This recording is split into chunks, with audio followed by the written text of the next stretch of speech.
Hello everyone, I am Anshu Agrawal. I hope आप सभी की हेल्थ बहुत अच्छी है। अब ठंड भी आ गई, अपना ध्यान रखना क्योंकि ये जो मंथ है पूरा एग्जाम वाला है। फिर इसके आगे आपको बहुत सारे काम करने हैं।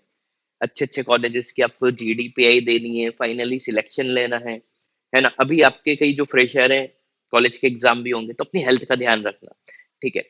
और आज के वीडियो में मैं आपको जेड से रिलेटेड कुछ मेजर चेंजेस बताऊंगा, अपडेट बताऊंगा।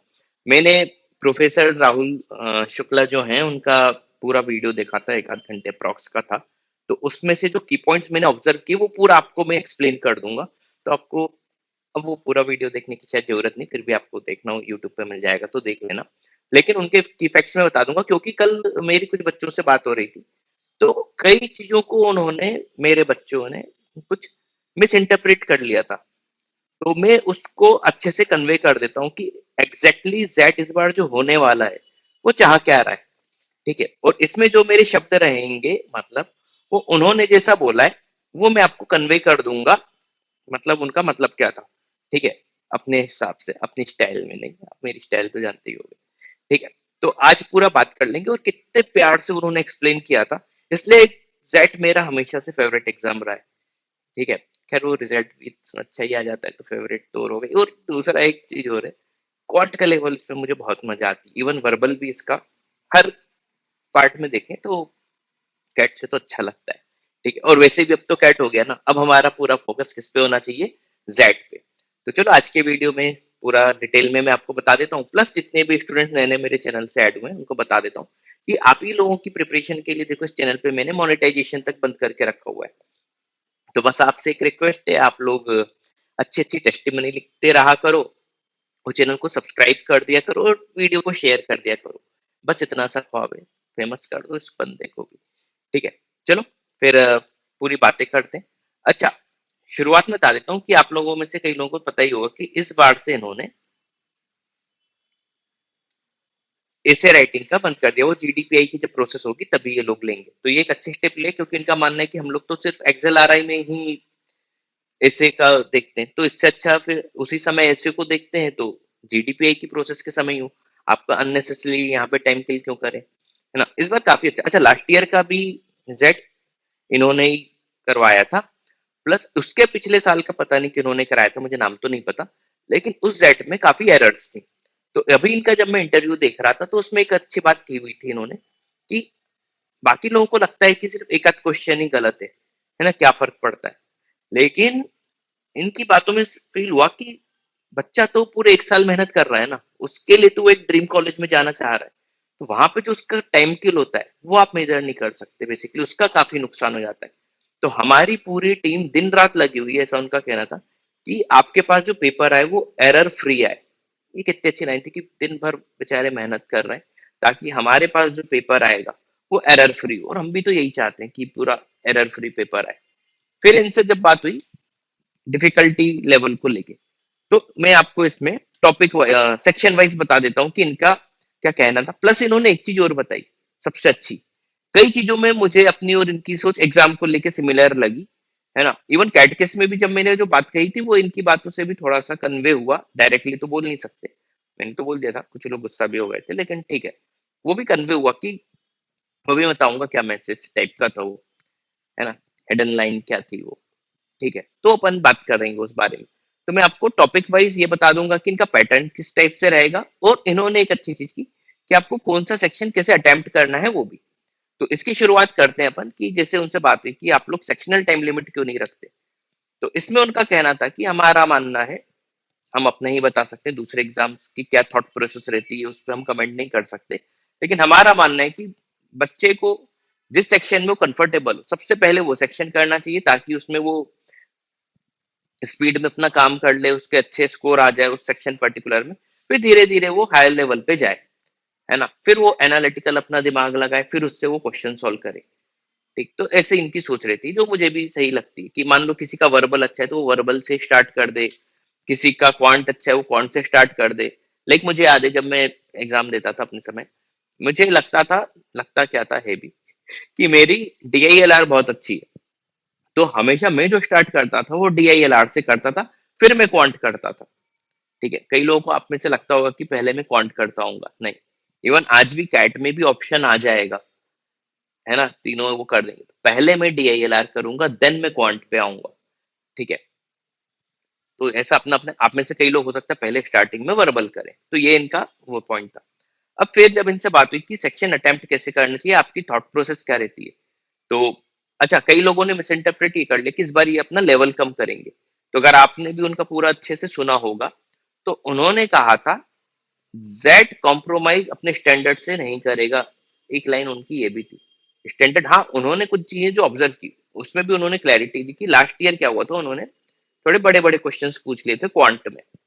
ठीक है, उनका उसके पीछे मोटिव ये था कि कई बच्चे जिनकी मैथ्स अच्छी नहीं होती, तो वो क्वेश्चन पूरा पढ़ के उनको अच्छे से एक्सप्लेन हो जाए कि ये पूछना क्या चाह रहा है क्वेश्चन, है ना।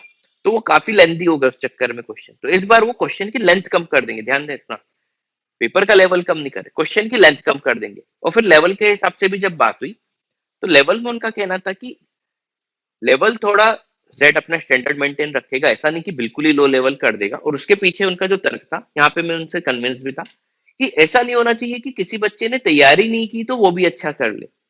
तो जेट में होना भी उसका चाहिए जिसने तैयारी तो की है, लेकिन वो तैयार ऐसा ना हो जाए कि हम उससे ऐसा कुछ पूछ लें कि जो अननेसेसरी हो, जो आउट ऑफ सिलेबस टाइप आ जाए, बेसिकली अंडर द लाइन ये थी।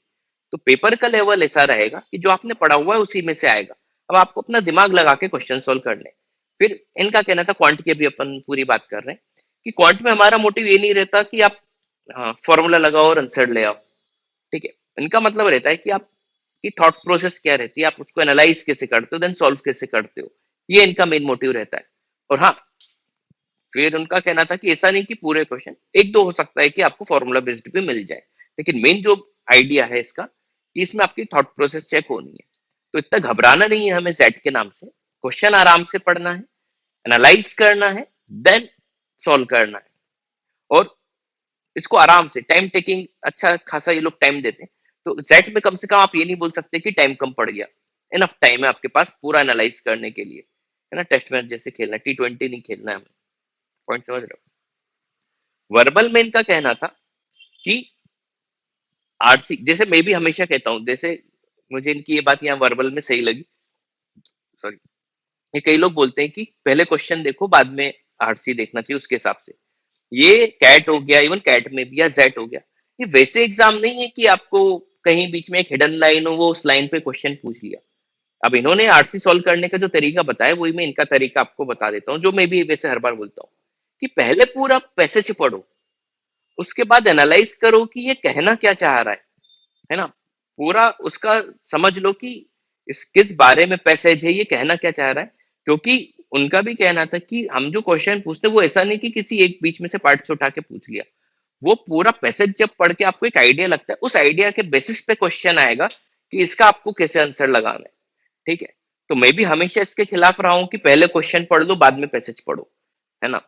और सेम उनका भी कहना था कि एन नंबर ऑफ कोचिंग से सबके अपने अपने टेक रहते हैं कि कैसे क्या पेपर सॉल्व करना है, लेकिन उनका टेक ये था कि पहले पूरा पढ़ना चाहिए, उसके बाद आपको आंसर लगाने चाहिए। ठीक है, तो वर्बल में आपको यही है, क्वांट का मैंने बता ही दिया, है ना। अच्छा, क्वांट में एक चीज उन्होंने बहुत अच्छी बोली, इवन मेरे से भी वो गलती होती है। क्वांट में उनका कहना था कि कई बार आपको क्वेश्चन देख के लगता है कि इस टाइप का आपने किया हुआ है, तो फाइनली वो जो क्वेश्चन पूछ रहा होता है वो नहीं पढ़ते, वो सॉल्व नहीं करते, आप अपना एक इमेजिन करके वो कर देते हो कि हाँ इसने ये पूछा होगा, वैसे आप सॉल्व कर लेते हो, आंसर लगा देते हो, गलत हो जाता है। बस यही आपको ये चीज नहीं करनी है। लाइक मैं एग्जांपल दूं, जैसे मेरे साथ भी हो चुका है। जैसे मान लो उसने पूछा 1+2+3+4 अप टू 10 लिखा हुआ है ना। तो बैक ऑफ द माइंड मैंने इस टाइप के बहुत क्वेश्चन पूछ गए हुए हैं, तो मेरे दिमाग में आएगा कि इसने 1 से लेके 10 तक का समीशन पूछा है ना। लेकिन हो सकता है आखिरी में इसने पूछा हो कि ये जो समीशन आएगा उसकी दोनों डिजिट्स का मल्टीप्लीकेशन बताओ। लेकिन मैंने तो, मेरे दिमाग में क्या आया कि यार इसने तो 1 से लेके 10 तक का एडिशन पूछा, मैं खट से बिना इन स्पीड में जब मैं करूंगा ना, तो मैं सट से इसका 55 आंसर लगा दूंगा और आगे बढ़ जाऊंगा। लेकिन उसने 55 नहीं पूछा था, उसने 5 into 5 पूछ लिया था। ये जस्ट मैंने एक एग्जांपल दिया अपनी तरफ से। तो इनका ये कहना था कि आपको क्वेश्चन को ढंग से पढ़ना है, ऐसा नहीं कि आपने पहले उस टाइप का कोई क्वेश्चन पूछा हो या किया हो, तो आपने बिल्कुल वैसा का वैसा सॉल्व कर दिया और अपना आंसर लगा दिया और आपने क्वेश्चन ढंग से रीड ही नहीं किया। बेसिकली इनका मतलब था कि क्वेश्चन को आपको अच्छे से रीड करना है। ठीक है, अब डिसीजन मेकिंग में इनका कहना था कि हम सिचुएशन बेस्ड देते हैं, इसमें आपकी क्रिटिकल थिंकिंग ये सब चेक करते हैं हम लोग, है ना। इसमें भी एक अच्छी पॉइंट ये लगा कि कई बार हम क्या होता है कि उस सिचुएशन पे आपके साथ वैसा कुछ इंसिडेंट हुआ रखा होता है, तो आप अपने हिसाब से आंसर लगाते हो। आपको अपने हिसाब से आंसर नहीं लगाना है, वैसे आरसी और इसमें सेम ही होता है। आपको ये देखना है कि वो पैसेज में क्या कहना चाह रहा है, उसके बाद आपको उसको एनालाइज करके उसका आंसर लगाना है। तो ये तो हो गया पेपर कैसे दिया जाए। और फिर जीके में भी इनका कहा था कि हमारा जीके पूछने का सॉरी मोटिव वो नहीं होता कि आपको अननेसेसरी कुछ भी पिछला जीके पढ़ना पड़े। हम जनरल अवेयरनेस से रिलेटेड होते हैं, मतलब आपके आंख नाक कान खुले होने चाहिए कि देश दुनिया में चल क्या रहा है। आप न्यूज़पेपर रीडिंग करो, न्यूज देखो, है ना, ये सब देखो, आपको पता होना चाहिए कि कहाँ क्या हो रहा है, उसी से रिलेटेड इनके जीके के क्वेश्चंस भी होते हैं। ठीक है, तो ये हो गया रिटर्न का पार्ट। फिर इनसे क्वेश्चन पूछा गया था कि आप किस टाइप के कैंडिडेट्स चाहते हो, या आप वेटेज, स्पेशल वेटेज तो नहीं देते। तो इस बारे में इनका कहना था कि हमारा मेन मोटिव, पूरा जो सिलेक्शन प्रोसेस होती है, फेयर होती है, वो पूरा मेरिट बेसिस पे होती है ना। बोलता है मैक्सिमम हमारा जो क्राइटेरिया वो मेरिट बेसिस पे, मेरिट में आओ, सिलेक्शन पाओ, है ना। ज्यादा हम वेटेज पे ध्यान नहीं देते, फोकस नहीं देते। ठीक है, फिर भी थोड़ा 19-20 रहता है, लेकिन हमारा फिर भी मेन जो कंसर्न रहता है वो मेरिट बेस्ड रहता है। फिर क्या पूछा कि यार आप किस टाइप के बच्चे चाहते हो कि एक्सेल आ रहा है मैं। तो उनका उसमें भी बहुत अच्छा रिप्लाई था कि सिर्फ एक्सेल आ रहा ही नहीं, इंडिया के जितने भी टॉप के बेस स्कूल्स हैं वो चाहते हैं कि अच्छे बच्चे आए, जो अच्छे उनकी प्रॉब्लम सॉल्विंग स्किल्स हो, है ना, जो क्रिटिकल थिंकिंग अच्छी हो उनकी, है ना, कंट्रीब्यूट करने में जिनको अच्छा लगे, है ना, कंट्रीब्यूशन से प्यार हो, इस टाइप के, अच्छा ह्यूमन बीइंग हो। तो ये सब उन्होंने कहा कि ये सब क्वालिटी होनी चाहिए, problem solving skills, critical thinking. आपको कोई नई सिचुएशन मिल गई, उस पर आप कैसे हैंडल करोगे, या एकदम नया टास्क आ गया जो आपने जिसके बारे में पढ़ा लिखा ना हो, उसको आप कैसे हैंडल करोगे। ये सब क्वालिटीज आप में होनी चाहिए, है ना। क्योंकि देखो, अब जैसे भी टॉप के भी स्कूल में जितने भी बच्चे आते हैं, कोई इंजीनियरिंग का है, कोई नॉन इंजीनियरिंग का, कंडीशन जो भी आएगी वो अडेप्ट करेंगे ना अपने आप को। इसी टाइप के बच्चे चाहिए जो अडेप्टेबिलिटी हो जिनकी। ठीक है, तो ये पूरे उनका जितने भी देर का मैंने सुना था उसका एक सार मैंने आपको बता दिया। उम्मीद है ये वीडियो आपको पसंद आया होगा, और आपको इससे रिलेटेड, जेड की तैयारी से रिलेटेड, अगर मेरा Z300 परचेस करना है तो अभी तो ऑफर भी चल रहा है, इस लिंक पे जाके आप परचेस कर सकते हो। 5 दिसंबर से हमारा ये कोर्स चालू हो जाएगा। और वीडियो अभी तक देख रहे हो तो चैनल को सब्सक्राइब कर देना। उम्मीद है वीडियो पसंद आया होगा। Thanks for watching this video.